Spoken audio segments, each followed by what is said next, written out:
Okay, so I thought of something that might have made Season 2 of Avatar a little bit more interesting. Not that it's not interesting, I think Book 2, Earth, is actually the best season of the entire franchise. Anyway, in the beginning of the season, we find out that Iroh and Zuko are some of the Fire Nation's most wanted fugitives. For reasons that you should know because you're a big enough fan of Avatar to be watching this video. Much of Season 2 involves Iroh and Zuko being on the run from Azula and the Fire Nation. And we also see Shin Fu and Master Yu try to collect the bounty on them. So here's what I think might have been interesting. You remember June, right? The bounty hunter with the giant mole. Her skin is flawless. No, she has this giant mole creature she rides around on. Yeah, that creature called the Shearshu that seems to be able to smell almost any smell anywhere. Do you smell it? That smell. The kind of smelly smell. The smelly smell that smells. Smelly.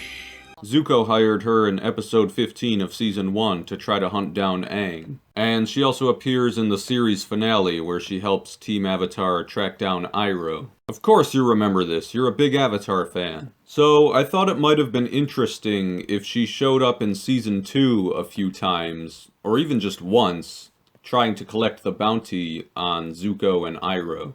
This would have been kind of funny since Zuko had hired her previously to track down Aang. She could show up and say something like, "Well, isn't this ironic?" And then Iroh will probably try to flirt with her for a second, and then they'll start fighting or something. Although, I don't think June and her Shearshu would be much of a match for Iroh and Zuko. Maybe she could have some other bounty hunters with her so it's a more interesting fight. Or maybe Azula is with her, or maybe some other Fire Nation people are with her because they hired her or something. Maybe she could have shown up with Colonel Monkey and the Rough Rhinos. Maybe they had hired her. But Iroh and Zuko would still get away, and the story could still go mostly how it went anyway.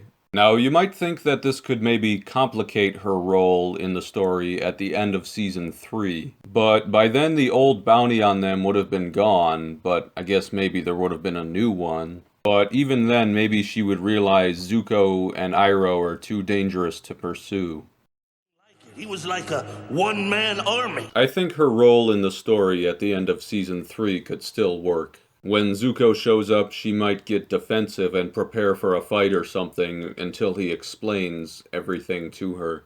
She doesn't really have any loyalties to anything except money, and I guess she cares enough about the world that she doesn't want it to be destroyed, even if it's for selfish reasons. So yeah, I feel like her role in Season 3 could still make sense. This does raise the question, though, why didn't she hunt for Zuko and Iroh in Season 2? She likes money, and I can imagine there was a substantial reward for Zuko and Iroh.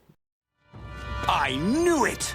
You two are wanted criminals with a giant bounty on your heads! Since Shin Fu and Master Yu changed their target temporarily, even though capturing Toph also had a large bounty. I can think of a couple reasons that she might not have hunted for them. Maybe she didn't hear about it? Maybe the Fire Nation posters didn't reach wherever she was? Although that seems unlikely. Or maybe she felt like it wasn't worth it. Maybe she heard they were too far away and didn't feel like traveling that far. Maybe she had no smell samples for Nyla, which would make tracking them more difficult. Or maybe she did try to find them, but gave up because she had no smell samples. Maybe she knew they were pretty good firebenders and didn't think she could take them in a fight. Maybe the writers didn't feel like putting her in the story, or even think of putting her in the story. There's a lot of possible explanations. Still, I think it would have been cool if she appeared in Season 2, even if it was just once. Whether she was working on her own, or with other bounty hunters, or whether the Fire Nation or Azula hired her. Now that I think about it, Azula probably could have provided her with some smell samples. And if she teams up with Azula, then May could be there too, and you'd have May and June together. And then Zhu Li could come from the future and join them, and her name kinda sounds like July. And then Eska could come from the future too and join them, and then you'd have April, May, June, and July, or Zhu Li, all together. All these good jokes are making me tired. I guess it's time to finish this video. What do you think of this idea? Do you have any ideas that would build on this idea? Why do you think June didn't hunt for Zuko and Iroh? Leave your ideas in the comments. My channel's main focus is Avatar: The Last Airbender, so if you like that show, check out my other videos and consider subscribing. Cause if you don't, then I'm gonna hire June to hunt you down, and she's gonna force you to subscribe. So just save me some time and money. I mean, you are a big fan of Avatar anyway.